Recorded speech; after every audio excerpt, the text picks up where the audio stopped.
Queremos ahora entrar de lleno a lo que Dios nos ha dado en esta hora. Y el tema que estaremos tratando precisamente se llama la ira de Dios desde el cielo. Eh, y me gustaría que leyésemos precisamente lo que dice el Evangelio según San Mateo en el capítulo 24. Y me gustaría que podamos leer precisamente donde dice el versículo 30 hasta el verso 36. Gloria sea al Señor. El Evangelio según San Mateo, capítulo 24, verso del 30 hasta el verso 36. Gloria a Dios. Y quien lo tenga, pues sea tan amable de leerlo. Entonces se mostrará la señal del Hijo del Hombre en el cielo. Entonces se lamentarán todas las tribus de la tierra y verán al Hijo del Hombre vendrá sobre la nube del cielo con gran poder y gloria. Y enviará a sus ángeles con gran voz de trompeta y juntarán a sus escogidos de los cuatro vientos y de un cabo del cielo hasta el otro. Y de la higuera aprender la parábola, que cuando ya su rama se entremece y la hoja brota, saber que el verano está cerca. Hasta el verso 38. Hasta 33. 36, perdón. Vosotros cuando vieres toda esta cosa, saber que está cerca a la puerta. De cierto os digo que no pasará esta generación que todas estas cosas acontezcan. No acontezcan. Y el cielo y la tierra pasarán, mas mi palabra no pasarán. Empero del día y la hora nadie sabe, ni aun los ángeles de los cielos, sino mi Padre solo. Amén, amén y amén. Sabemos que la segunda venida de Cristo es la primera fase, ocurrirá la resurrección, el cual estuvimos hablando las semanas pasadas. Posteriormente, la Biblia también dice que después de la resurrección, el rapto de los justos.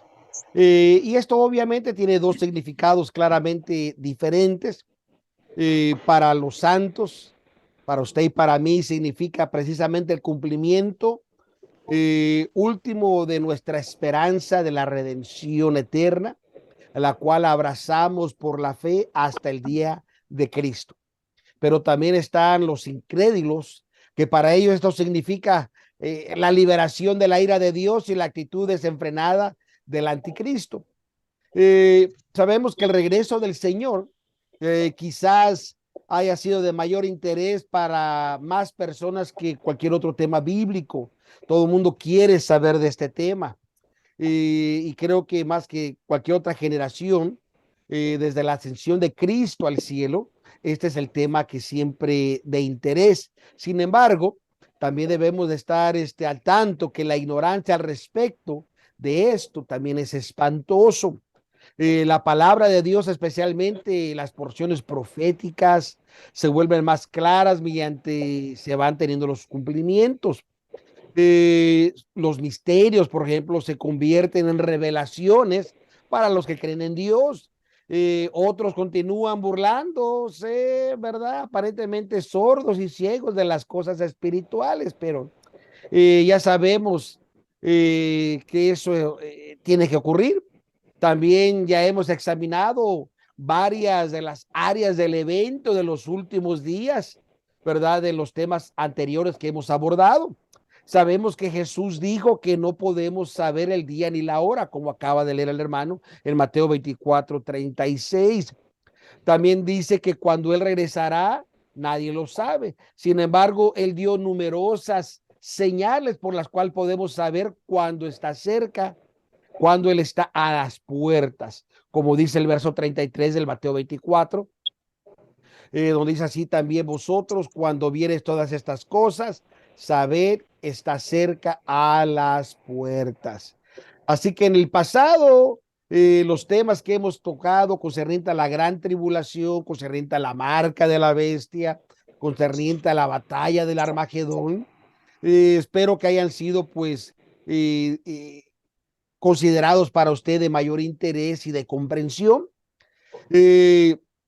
Obviamente que a veces es más fácil decir, todo lo que es importante es estar listo para el rapto y lo demás no importa. Pero el estar preparados es de gran importancia personal, tanto para mí y espero que para usted, pero sobre todo para la iglesia. Tiene la responsabilidad ella de gritar, advertir a los cuatro vientos, a todos los que están en la oscuridad, que tienen que alistarse, que Cristo viene y la ira de Dios viene a este mundo.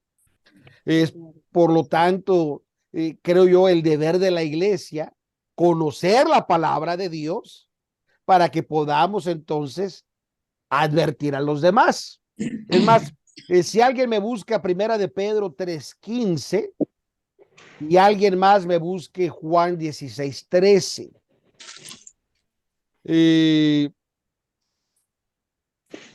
Creo que vamos a ver la advertencia, por ejemplo, que da el apóstol Pedro en Primera de Pedro 3:15. Sino santificad al Señor vuestro corazón y estáis siempre aparejados para responder con mansedumbre y reverencia a cada uno que os demande razón de la esperanza que hay en vosotros. Aleluya. Qué hermosas palabras del Espíritu Santo inspirando a Pedro.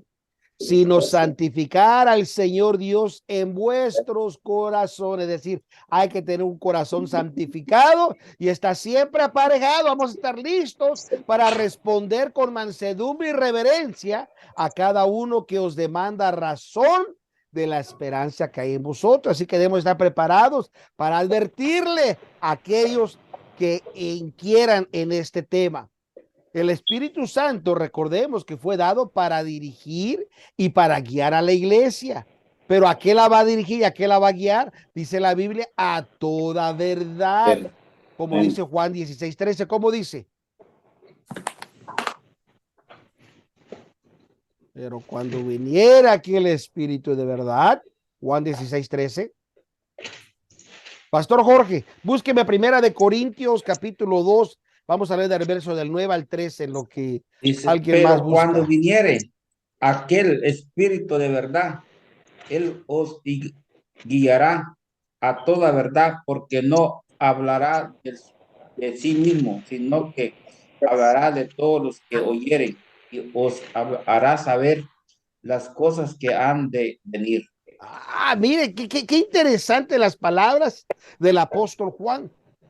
Dice, pero cuando viniera aquel Espíritu de verdad, es decir, que no hay mentira, no hay confusión, Él os guiará a toda verdad, porque es el Espíritu de verdad, así que solamente puede guiarnos a la verdad.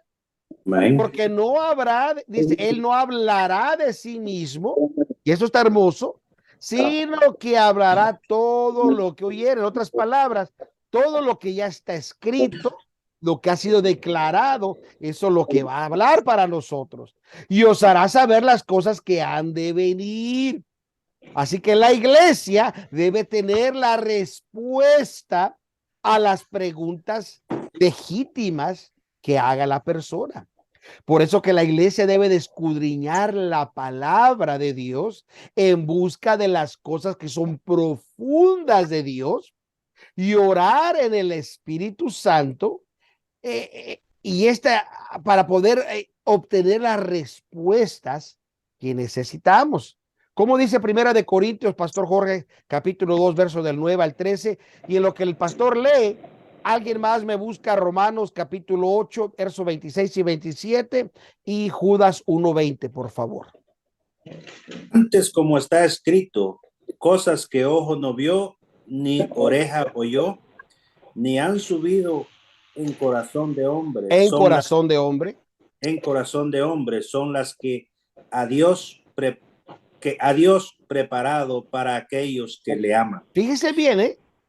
Pero Dios, Permítame, pastor, dice el escritor que cosas que ojo no vio, ni oreja oyó, ni han subido en corazón de hombre, son las que Dios ha preparado para aquellos que le aman. Quiere decir que va a traer revelación y entendimiento que ningún hombre puede darnos.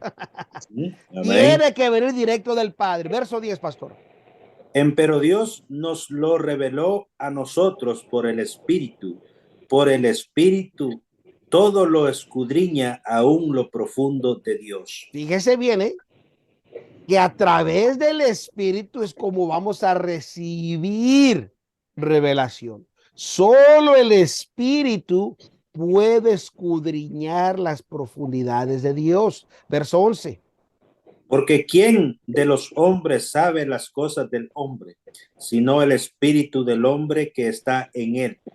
Así tampoco nadie conoció las cosas de Dios, sino el espíritu de Dios. Oh, gloria a Dios, gloria a Dios.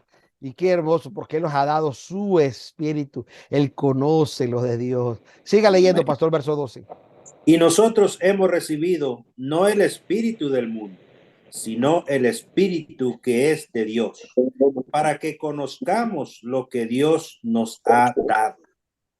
Lo cual también hablamos, no con doctas palabras de humana sabiduría, mas con doctrina del espíritu, acomodando lo espiritual a lo espiritual. Aleluya. Así que no es con palabrerías, no es con teología humana, no es con la hermenéutica, con la homilética, no es con nada del hombre, es con el Espíritu Santo. Así que espero que esto le anime, le motive la importancia del Espíritu Santo en nosotros. Debe de estar activo en todo momento. Pero ¿qué dice Romanos capítulo 8, verso 26 y verso 27?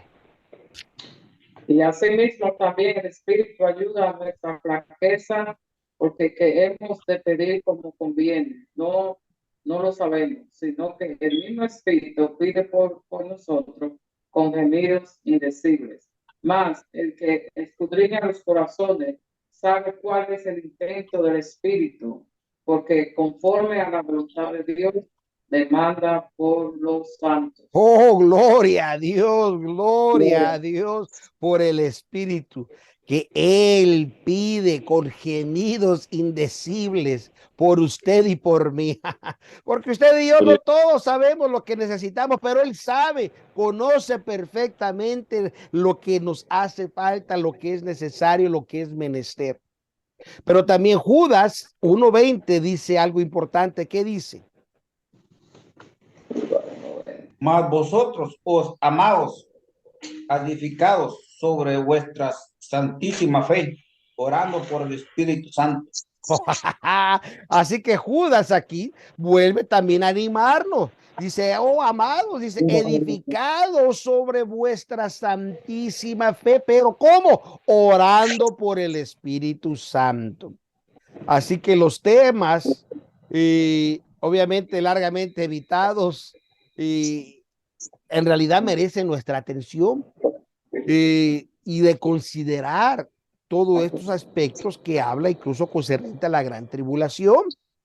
Recordemos en Mateo 24, ¿verdad?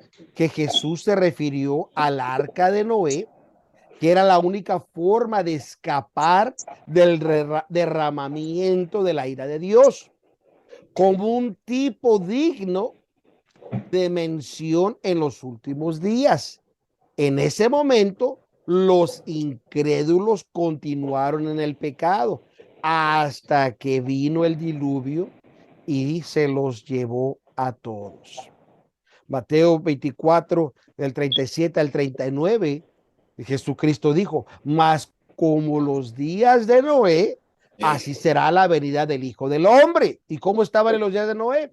Verso 38, porque como en los días antes del diluvio, estaban comiendo y bebiendo, casándose y dando en casamiento hasta el día que Noé entró en el arca. Así que el mundo continuó en su estado pecaminoso hasta que no entró el arca, y verso 39, y no conocieron hasta que vino el diluvio y llevó a todos. Así será también la venida del Hijo del Hombre.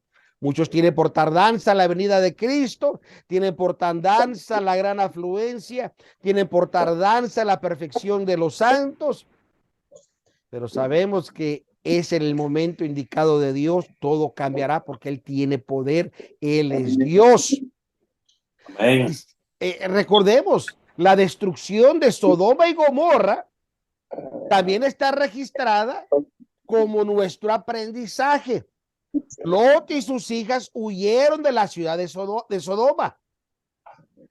Yo sé que iban de mala gana, no querían irse, pero justo antes que la ira de Dios se derramara en fuego y azufre. Es más, el escritor de Lucas, en el capítulo 17, verso 28 al 30, hace referencia a esto que acabamos de mencionar. Lucas 17, del 28 al 30. ¿Cómo dice? Así mismo también como fue en los días de Lot, comían y bebían, compraban, vendían, plantaban y edificaban. Mas el día que Lot salió de Sodoma, llovió del cielo fuego y azufre, y destruyó a todos. Como esto será el día en que el Hijo del Hombre se manifestará. Qué Aleluya. terrible momento. Todo mundo en su business, sin darse cuenta que Lot había salido de la ciudad, sin esperar lo que vino del cielo. Así que la historia confirma las sagradas escrituras con respecto a la caída prevista de Jerusalén en la primera fase, en el verano del año 70 después de Cristo, cuando vino el comandante romano Tito y su ejército, arrasaron la ciudad. Hubo una desolación increíble, tal y como Jesús lo había indicado. Esto vendría por rechazar al Mesías. Si vamos, alguien me busca Lucas capítulo 13, verso 34 y 35. Alguien más, por favor, me busque Lucas capítulo 19, verso 41 al 44. Y yo voy a leer Lucas capítulo 21, verso 20 al 24. Primero Lucas 13 del 34 y 35. Dice, Jerusalén, Jerusalén, que matas a los profetas y pedreas a los que son enviados a ti. ¿Cuántas veces quise juntar los hijos como las gallinas, los pollos, debajo de sus alas, y no quisiste? He aquí os es dejadas vuestras casas desiertas, y os digo que no me veráis hasta que venga tiempos cuando os digáis, bendito el que viene en el nombre del Señor. Aquí Jesús les estaba recordando. Dice, Jerusalén, Jerusalén, que matas a los profetas y apedreas a los que te son enviados. Él está diciendo, ¿cuántas veces quise juntarte? Porque son mis hijos, como la gallina, sus polluelos, y no quisiste. Por causa de esto, ahora dice, tu casa quedará desierta, no tendrá protección, y ya no me vas a ver, dice, sino hasta que venga, bendito el que viene en el nombre del Señor, hasta que Él regrese. Aleluya. Pero ¿qué dice Lucas 19, 41 y 40 al 44? Y cuando llegó cerca de la ciudad, al verlo lloró sobre ello, diciendo, oh sí, también tú con conciencia a los menos en tu día, lo que espera tu paz, mas ahora estás cubierto de tus ojos, porque vendrán días sobre ti, cuando tus enemigos te rodearán con vallado y te citarán, y por toda parte te estrecharán y te derribarán a tierra y a tus hijos dentro de ti, y no dejarán en ti piedra sobre piedra, por cuanto no conociste el tiempo de tu visitación. Qué triste lo que le pasó a Israel. Teniendo al Mesías entre ellos, no se dieron cuenta a quién los visitaba. Por lo tanto, ya no hubo más protección. Vino el emperador Tito en el año 70 y destruyó todo, arrasó con todo. Venía con deshacer a todo judío. Y es por eso que muchos llaman ese día como el cumplimiento del día de asolación de lo que menciona Daniel. ¿Verdad? Porque incluso hasta sacrificaron cerdos ahí en el altar con tal de que ellos vieran de que no tenía poder sobre ellos el Dios y que ellos estaban sobre ellos. Y fue triste lo que les ocurrió. Incluso dice Lucas capítulo 21, verso del 20 al 24. Dice, y cuando vieres a Jerusalén cercada de ejércitos, saber entonces que su destrucción ha llegado. Entonces los que estuvieran en Judea huyan a los montes, y los que en medio de ella váyanse, y los que estén en los campos no entren en ella, porque estos son días de venganza para que cumplan todas las cosas que están escritas. Verso 23. Mas hay de las preñadas y de las que crían en aquellos días, porque habrá apuro grande sobre la tierra e ira en este pueblo, y caerán a filo de espada y serán llevados cautivos a todas las naciones, y Jerusalén será hallada de las gentes, perdón, dice, será hollada de las gentes hasta que los tiempos de las gentes sean cumplidos. El historiador Philip Schaff, que les recomiendo, el historiador Philip Schaff como el historiador Eusebio, son bastante confiables. El historiador Philip Schaff, en su compilación del libro Historia de la Iglesia Cristiana, en su primer volumen, en la página 402, él hace un registro donde él dice: los cristianos de Jerusalén, acordándose de la amonestación del Señor, abandonaron a tiempo la ciudad condenada y huyeron a la ciudad de Peya, en la de Decápolis, al otro lado del Jordán, es decir, al norte de Perea. Una antigua tradición dice que una voz divina o un ángel se reveló a los líderes para decirles que era tiempo de huir. Y eso es lo que hace este registro, este historiador. Ahora, la ira de Dios no es para los cristianos, aunque sabemos que como cristianos hemos sufrido mucha persecución, y no cualquier persecución, persecución severas, que a través de los siglos y millones han dado su vida por no negar al Señor. Pero vendrá el momento donde la ira de la mano de Dios viene y nadie la podrá detener, pero viene sobre los impíos y los desobedientes. Es más, cuando Cristo venga por su iglesia y nosotros estemos en las bodas del Cordero, la gran tribulación, no toda la gran tribulación es castigo. Esa no es el castigo de Dios. Recuerda que habrá 3 años y medio de paz, pero 3 años y medio de tortura, de desesperación, de tribulación, que esa es la ira de Satanás. Pero a respuesta a la ira de Satanás vendrá entonces la ira de Dios sobre todos los impíos y los desobedientes. Es más, recordemos las palabras del apóstol Pablo en Efesios 5 y 6, cuando él dijo: nadie nos engañe con palabras vanas, porque por estas cosas viene la ira de Dios sobre los hijos de desobediencia, cuando usamos palabras propias y no las que Dios ha diseñado. Es más, también el apóstol Pablo, en su primera carta a los tesalonicenses, primera Tesalonicenses capítulo 5, en el verso 9, él escribió: porque no nos ha puesto Dios para ira, sino para alcanzar salud por nuestro Señor Jesucristo. Así que esta es algo que usted debe de tener en claro, que la ira del Señor no es para nosotros.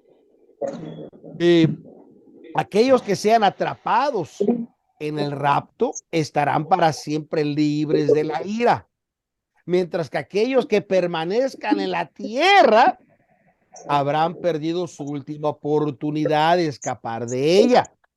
Los judíos, aunque nacionalmente el pueblo escogido de Dios, aún no habrán reconocido al Mesías, aún no serán perdonados. Solamente, según la escritura, el probable excepción van a ser los 144,000 que representan las 12 tribus de Israel, que tengan el sello. Ha habido muchas conjeturas, podemos decirlo así, acerca de este número sellado. Parece probablemente que, dado a que la plenitud de los gentiles con respecto a un llamamiento para ser miembro de la iglesia se cierre con el arrebatamiento, un remanente santo de Israel será sellado, ya que la iglesia no va a estar, para protección divina durante la tribulación, como primicias a Dios y al Cordero, para poder entonces recibir a Cristo como su Mesías en su regreso a la tierra, según nos dice Apocalipsis capítulo 7. Usted puede leerlo del verso del 1 al verso 17 y Apocalipsis capítulo 14, verso del 1 al 5. Alguien me busque, por favor, segunda de Tesalonicenses capítulo 2, verso del 7 al verso 12. Porque en la actualidad,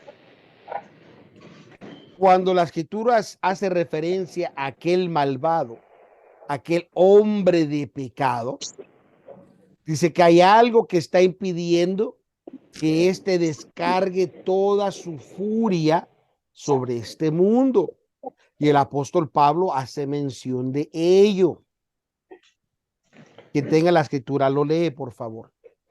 Y ahora, vosotros sabéis lo que impide para que a su tiempo se manifieste, porque ya está obrando el misterio de iniquidad.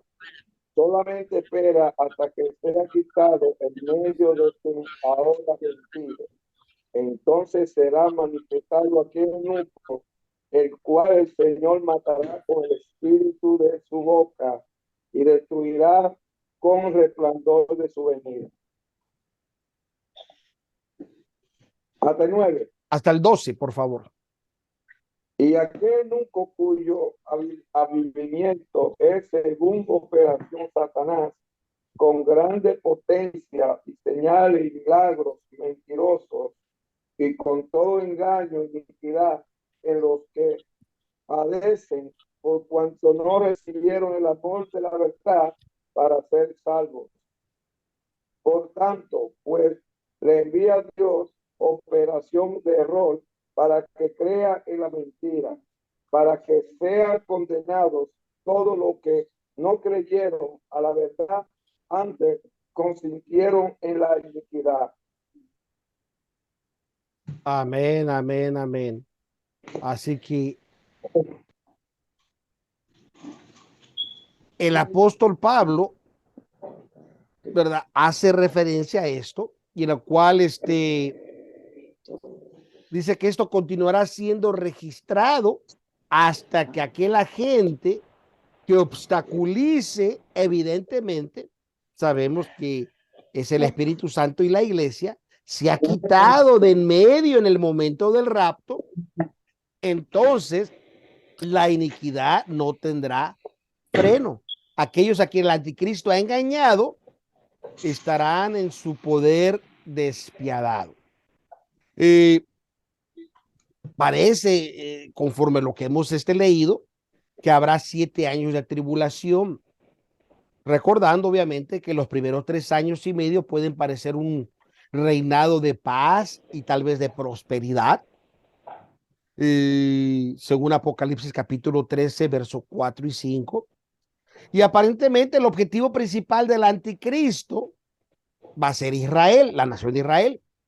Y durante los últimos 3 años y medio, él va a revelarse audazmente su verdadero carácter, su identidad malvada, como lo acabamos de leer en 2 Tesalonicenses 2:4. Incluso Daniel capítulo 11, versos 36 y 37 hace referencia a lo mismo. Y Apocalipsis capítulo 13, verso del 6 a 8, hace también referencia. Ahora, lo que despierta la ira de Dios, la vemos claramente en las palabras de Pablo con respecto digamos, a un periodo de tiempo anterior. Romanos capítulo 1, si no me equivoco, versos del 18 al 29, el apóstol Pablo dice, porque manifiesta es la ira de Dios del cielo contra toda impiedad e injusticia de los hombres que detienen la verdad con injusticia. Porque lo que de Dios se conoce, a ellos es manifiesto, porque Dios se los manifestó. Porque las cosas invisibles de él, su eterna potencia y divinidad, se echan de ver desde la creación del mundo, siendo entendidas por las cosas que son hechas, de modo que son inexcusables. Porque habiendo conocido a Dios, no le glorificaron como a Dios, ni dieron gracias. Antes se desvanecieron en sus discursos y el necio corazón de ellos fue entenebrecido. Diciendo ser sabios, se hicieron fautos y trocaron la gloria de Dios incorruptible en semejanza de imagen de hombre corruptible y de aves y de animales de 4 pies y de serpientes, por lo cual también Dios los entregó a inmundicia en la concupiscencia de sus corazones, de suerte de contaminaron sus cuerpos entre sí mismos, los cuales, dice, mudaron la verdad de Dios en mentira, honrando y sirviendo a las criaturas antes que al Creador, el cual es bendito por los siglos. Amén. Verso 26. Por esto Dios los entregó a efectos vergonzosos, pues aún sus mujeres mudaron el uso natural, uso del uso en contra de su naturaleza. Y del mismo modo también los hombres, dejando el uso natural de las mujeres, se encendieron en sus concupiscencias los unos con los otros, cometiendo cosas nefastas, hombres con hombres, y recibiendo en sí mismo la recompensa que convino a su extravío. Verso 28. Y como a ellos no les pareció tener a Dios en su noticia, Dios los entregó a una mente depravada para hacer lo que no conviene. Y verso 29. Estando atestados de toda iniquidad, de fornicación, de malicia, de avaricia, de maldad, llenos de envidia, de homicidio, de contienda, de engaños, de malignidades. Qué tremendo, porque es exactamente lo que hoy tenemos, una contaminación desenfrenada del pecado en nuestra sociedad, especialmente aquí en nuestro país, Estados Unidos, donde vivimos. Por supuesto que la ira de Dios siempre ha sido templada por su misericordia y amorosa compasión. Recuerde las palabras de David en el Salmo 78:38. ¿Verdad? El Salmo 78:38. Creo que dice que Él es misericordioso y que perdona la maldad. Y la gente pues abusa de esta generosidad de Dios. ¿Quién lo tiene? Salmo 78:38. Pero el misericordioso perdonaba la maldad y no los destruía. Y abundó para apartar su ira y no despertó todo su enojo. Ese es el Dios misericordioso que tenemos. Incluso Miqueas, el profeta, si alguien me busca rápidamente, Miqueas 7:18, Miqueas el profeta se maravilla de la bondad de Dios cuando él escribe esta pregunta. ¿Qué Dios como tú, que perdonas la maldad y olvidas el pecado del resto de su heredad, no retuvo para siempre su enojo, porque es amador de misericordia? Bendito el Dios que servimos. Amén. Es un Dios de misericordia. Incluso Santiago, en Santiago 2:13, él dice, porque juicio sin misericordia será hecho con aquel que no hiciere misericordia. Incluso con aquel injusto él mostrará justicia. Y la misericordia se gloriará contra el juicio. Sin embargo, llegará un momento en que la ira de Dios será más feroz que cualquier cosa sobre la que hayamos leído en la historia pasada. Las propias palabras de Jesús confirman lo terrible de ese momento que vendrá. Mateo 24:21. Jesús dijo, porque habrá entonces grande aflicción, cual no fue, dice, desde el principio del mundo hasta ahora ni será. Quiere decir que la aflicción de la ira que viene es una ira como nadie en la historia de la humanidad lo ha experimentado. Así que hay que advertirle a la gente. No solamente hay un infierno y un lago eterno de azufre que no se apaga, pero también sobre la tierra, sobre los que estén vivos durante el día de la ira de Dios, va a ser un sufrimiento que jamás será incomparable con cualquier otro.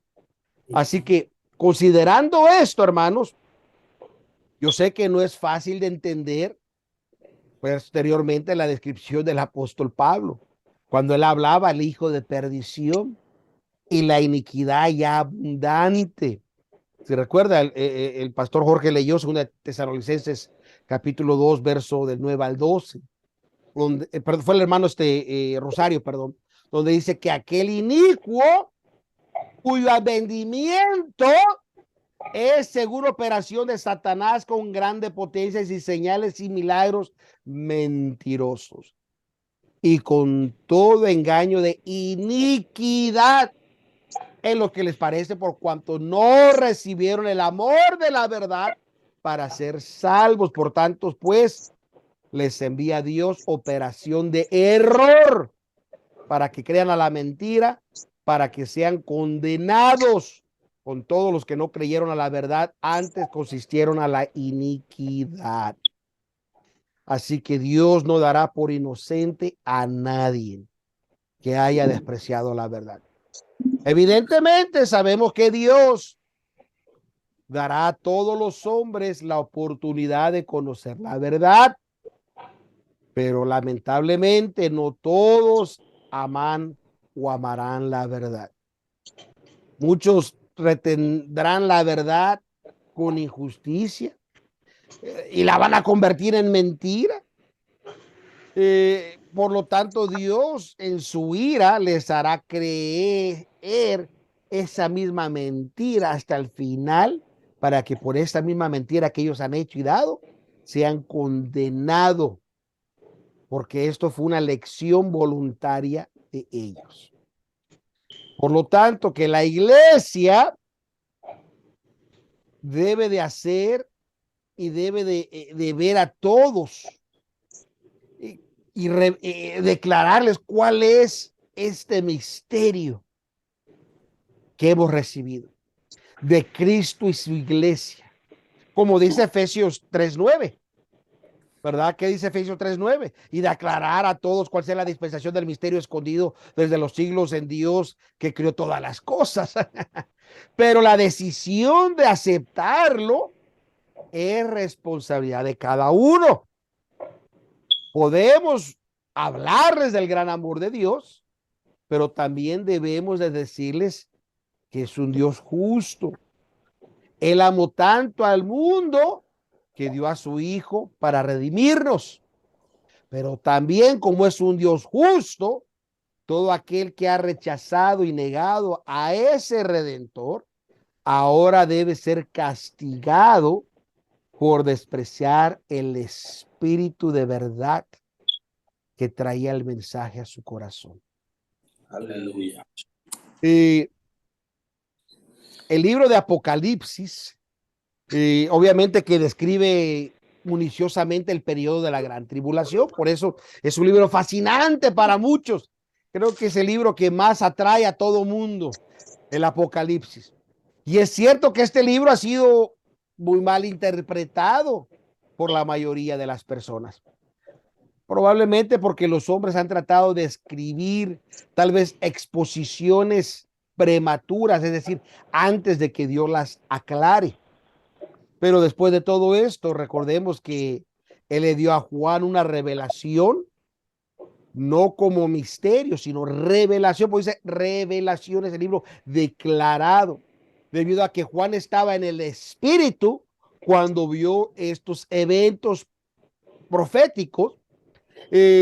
Por lo tanto, debemos de entender que para entenderlos, entonces, debemos de tener un estandarte espiritual para poder escudriñarlos. Y es por eso que hoy necesitamos al Espíritu Santo y más que nunca. Yo sé que hay demasiada especulación engañosa concerniente a estas cosas. Por eso a través de los años, mire, los falsos testigos de Jehová, ¿verdad? La Watchtower, por ejemplo, conocidas por sus grandes mentiras de profecías que se terminaba el mundo, que venía y tantas perversidades. Y así como ellos, ha habido otros numerosos de religiosos que han dicho, oh, viene el fin del mundo. Recuerdo yo en mi tiempo, por ejemplo, cuando venía el año 2000, decía, todas las computadoras del mundo se van a parar y congelar porque no van a reconocer el año 2000, los aeropuertos se van a parar, los aviones se van a descontrolar. Y era además conocí una persona, un hermano, que su garaje, en su casa, lo llenó de agua, lo llenó de comida de latas, compró un generador de luz, o sea, se preparó hasta por todos lados para la Tercera Guerra Mundial. Así que yo entiendo, o sea, que eso atrae demasiado, pero una especie de preludio al periodo de tribulación debemos de nosotros de entender que se ve precisamente en la apertura de los 7 sellos que Apocalipsis habla, del Apocalipsis capítulo 6 hasta el capítulo 8. Cuando se abrió el 6º sello, Juan se entiende que estaba en la isla de Patmos y escuchó a hombres que clamaban a las rocas y a las montañas. Es más, vamos rápidamente que me ayuda Apocalipsis, capítulo 6, versos 16 y 17. Y decían a los montes y a la peña, caer sobre nosotros y escondernos de la cara de aquel que está sentado sobre el trono y de la ira del Cordero. Porque el gran día de su ira es venido. ¿Hay quien podrá estar firme? Van a desear la muerte. O sea, está tremendo. Mire, si con esto que pasó en el 2017, 2007, 2008 de la colapsión de la economía, había gente que se estaba suicidando porque había perdido sus finanzas. Ahora imagínese el día de gran asolamiento, el día de la ira del Señor. No, tremendo, tremendo. Recuerde que todo esto fue solo el comienzo durante los juicios de las 7 trompetas. Yo la animo, lea Apocalipsis capítulo 8, verso del 2 al 21, Apocalipsis capítulo 11, verso del 15 al 19, y usted va a ver las plagas que empeorarán progresivamente. Las condiciones de la vida se verán gravemente afectadas. Cuando suene la 5ª trompeta, La indignación comenzará a caer directamente sobre los hombres mientras siguen los tres ayes que dice. Además, alguien me ayuda rápidamente a Apocalipsis capítulo 8, verso 13, para que me vaya guiando en lo que estoy hablando. Dice, 8:13. Y miré y oí un ángel volar por en medio del Volar cielo. por el medio del cielo. Y miré y oí a un ángel volar por el medio del cielo diciendo a gran voz, ay, ay, ay, de los que moran en la tierra a causa de las obras de los otros que tocan de trompeta, que están para sanar las tres ángeles. Fíjese bien, ¿eh? Y miré y oí un ángel volar por el medio del cielo diciendo en alta voz, ay, ay, ay, lo que le decía ahorita los tres ayes, de los que moran en la tierra por razón de las otras voces de trompeta de los tres ángeles que han de tocar. Viene una gran ira.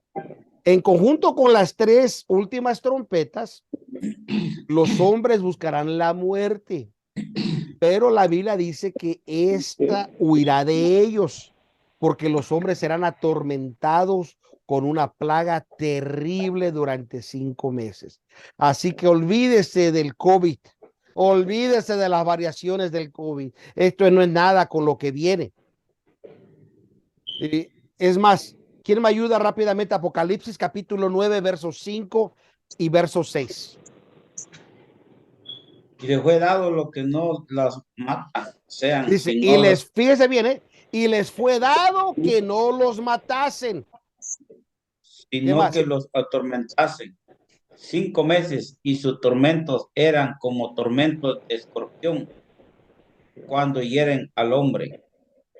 Y en aquellos días buscarán los hombres la muerte y no lo hallarán. Desearán morir y la muerte huirá de ellos. Qué terrible será este periodo. Es más, de la sexta trompeta. Alguien más rápidamente, el mismo capítulo, ahora el verso del 13 al 19. Veamos lo que pasa en la sexta trompeta.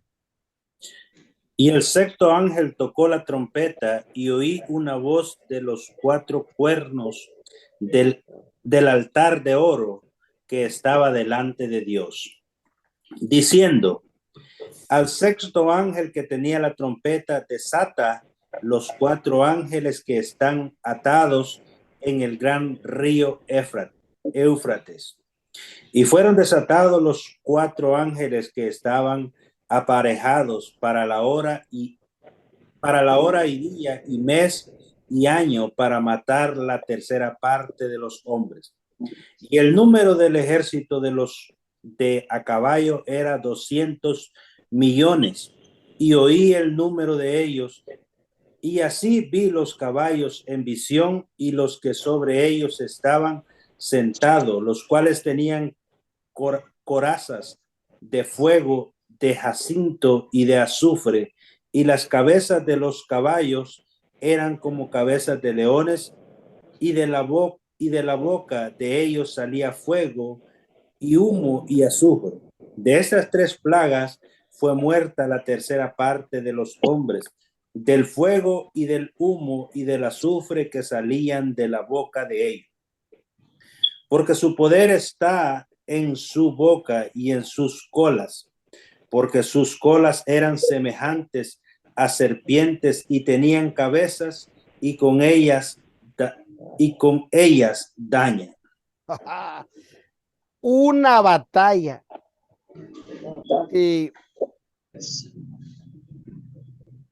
le voy a ser honesto, hasta hace poco yo pensaba que eran proporciones incomparables, pero dice aquí que matarán la tercera parte de los hombres.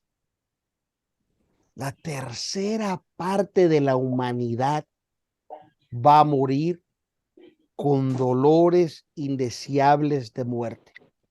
Este sufrimiento se va a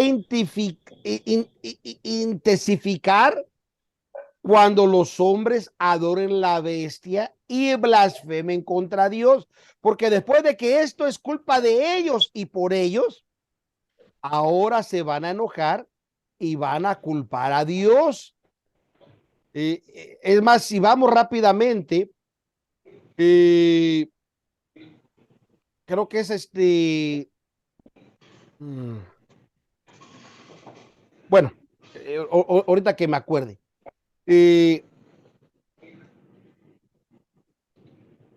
Este sufrimiento que se va a intensificar, dice Apocalipsis capítulo 14, verso del 9 al 11. ¿Cómo dice? Que alguien me ayude. Y el tercer ángel los siguió diciendo en alta voz: Los si guió, dice. si alguno adora a la bestia y a su imagen y toma la señal en su frente o en su mano, este también beberá del vino de la ira de Dios, el cual está echado puro en el cáliz de su ira, y será atormentado con fuego y azufre delante de los santos ángeles y delante del Cordero. Y el humo del tormento de ellos sube para siempre jamás, y los que adoran a la bestia y a su imagen no tienen reposo día ni noche, ni cualquiera que tomare la señal de su nombre. Aquí está la paciencia de los santos, aquí están los que guardan los mandamientos de Dios y la fe de Jesús.